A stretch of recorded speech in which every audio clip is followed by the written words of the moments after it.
चलिए, तो आज का वीडियो जिसमें हमने पढ़े थे अंडाणु जनन, शुक्राणु जनन, अंडाणु की संरचना, शुक्राणु की संरचना, उससे संबंधित है आपका शुक्राणु व अंडाणु जनन जो होता है उसमें हम लोग पढ़ने वाले हैं समानता और असमानता।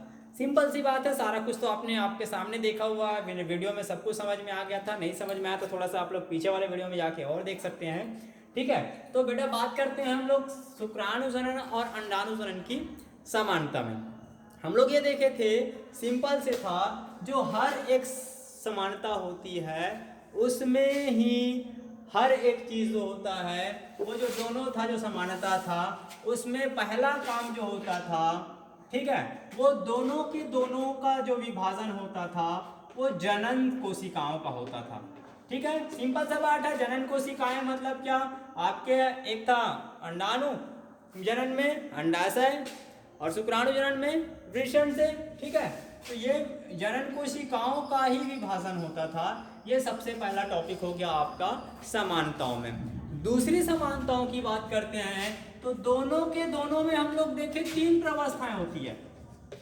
तीन प्रवस्था होती है। पहला होता था आपका गुणन होता था, जिसको मैंने प्रोलिफरेशन या गुणन प्रवस्था के नाम से बताया। दूसरा था वृद्धि और तीसरा था परिपक्व अवस्था। ये जो तीनों था उसमें क्या होता था, दोनों के दोनों में वही होता था, परिपक्व अवस्था। ठीक है, तीन अवस्थाएं में विभाजित होती थी। तीसरी बात हम लोग करते हैं तो तीसरी बात में हम लोग देखते हैं तो जो गुणन प्रवस्था होता है उसमें दोनों में ओनली समसूत्री विभाजन होता है। इस प्रकार हम लोग देखते थे, इसमें 2x था, वो 2x और 2x में ही डिवाइड होता था। इस प्रकार समसूत्री विभाजन ही होता था, हमको किसी भी प्रकार की कोई दिक्कत नहीं आती थी। हम 2x का 2x ही लिखते थे। इस प्रकार से समसूत्री विभाजन ही होता था गुणन प्रवस्था में। ठीक है, चलिए, तो हमने देखा तीसरा पॉइंट, गुणन प्रवस्था में समसूत्री विभाजन होता है। गुणन में क्या होता है, समसूत्री विभाजन।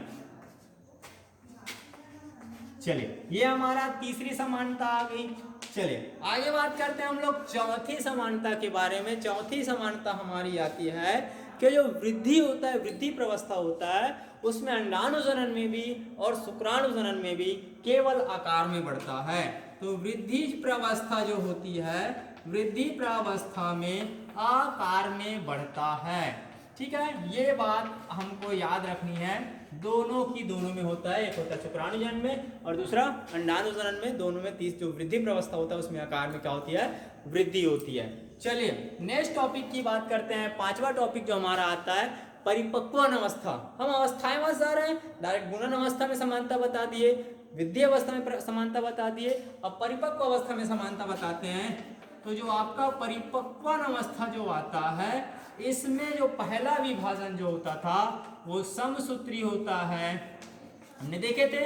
और दूसरा जो विभाजन होता था, ये होता था आपका अर्धसूत्री और ये होता था आपका समसूत्री। ये भी हमको विभाजन देखने को मिला था। ठीक है, चलिए छठवां समानता हमको ये देखने को मिलता है कि ये जो दोनों में जो लास्ट में जो सेल्स बनते हैं, दोनों में जो लास्ट में सेल्स बनते हैं, वो सेल्स जो होता है वो का होता है अगुणित। तो बनने वाला सेल्स दोनों में कैसे होते हैं, अगुणित होता है। आपने देखे थे कि लास्ट में सिंगल एक्स बना था, ना कि 2x। ठीक है, चलिए ये सारे छह समानता हुए। आपको पहला देखते हैं हमने जनन कोशिकाएं, दोनों का ही निर्माण होता है। दूसरी में बात करते थे तो अपन देखे थे कि तीन प्रवस्थाएं होती है। तीसरी बात करते हैं तो गुणन प्रवस्थाओं में समानता बता देंगे, समसूत्री विभाजन होता है। चौथा बताएंगे तो वृद्धि प्रवस्था के चले जाएंगे, जिससे आपका वो उसका प्रोफेस भी याद होते जाएगा कि आपने गुणन, वृद्धि, परिपक्वन अवस्थाएं बताए। तो इस प्रकार से आपको छह समानता यहाँ पे मिलेगी। आगे बात करते हैं हम लोग असमानता के बारे में, शुक्राणु जनन और अंडाणु जनन के। बड़ा सिंपल सा टॉपिक है असमानता, शुक्राणु जनन और अंडाणु जनन के। यदि आपने अच्छे से उन वीडियो का अध्ययन किया है तो सबसे पहले बात करते हैं बेटा, हमने देखे थे तो लास्ट में इस प्रकार से शुक्राणु जनन था। शुक्राणु जनन में इस प्रकार कायांतरण जब हुआ था उसमें 4 शुक्राणु का निर्माण हुआ था, जबकि अंडाणु जनन में केवल एक अंडे का निर्माण हुआ था और बाकी क्या थे, पोलर बॉडीज थे।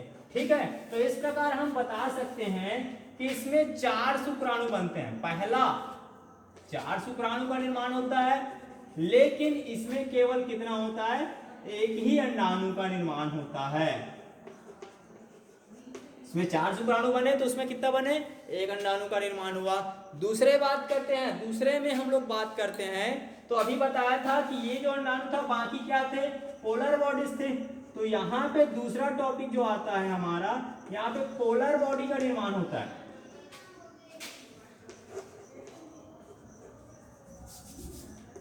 ये रहा आपका पोलर बॉडी। पोलर बॉडीज का निर्माण होता है और ये इनकी संख्या 3 भी होती है, लेकिन हम देखते हैं तो इसमें शुक्राणु जनन में पोलर बॉडीज वगैरह का निर्माण नहीं होता है। ठीक है, चलिए तीसरी अंतर की बात करें, फिर से आगे जाते हैं हम लोग। तो जो होता है इसमें पूरा विभाजन जो होता है वो एक समान होता है। शुरू से देखें, ये बड़ा इतना ही बड़ा बना, ये भी इतना ही बड़ा बना, ये भी इतना ही बड़ा बना, इस प्रकार से ये सबकी विभाजन होती थी वो समान था।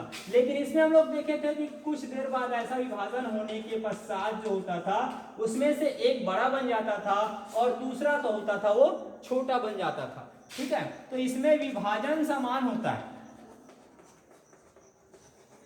इसमें समान नहीं होता।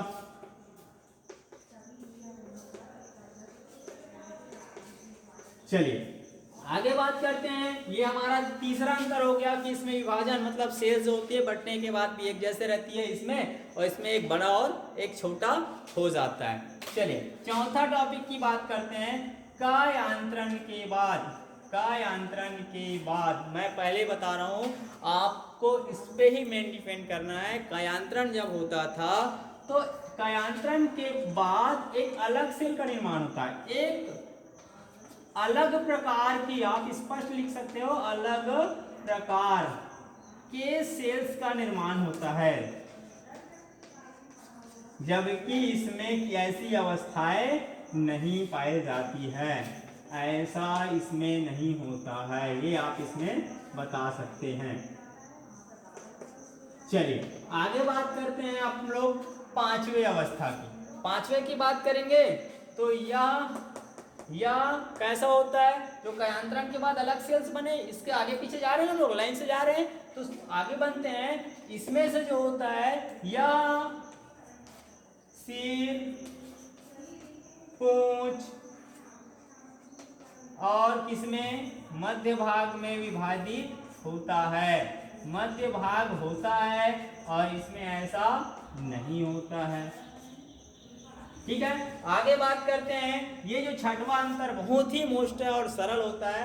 आपके जो शुक्राणु होता है वो पूंछ से एक स्थान से दूसरे स्थान कोशिका द्रव्य में चलते हुए एक स्थान से दूसरे स्थान पहुंच जाता है, तो ये होता है चल होता है। और ये जो आपका अंडाणु जो होता है वो कैसा होता है, अचल होता है।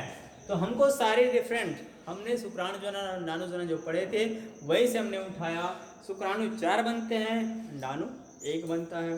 दूसरी बात करते हैं कि इसमें जो पोलर बॉडीज होता है, एक सेल्स बनते तो बाकी 3 पोलर बॉडीज बने थे किसमें, अंडाणु जनन में, लेकिन शुक्राणु जनन में पोलर बॉडीज का निर्माण नहीं होता है।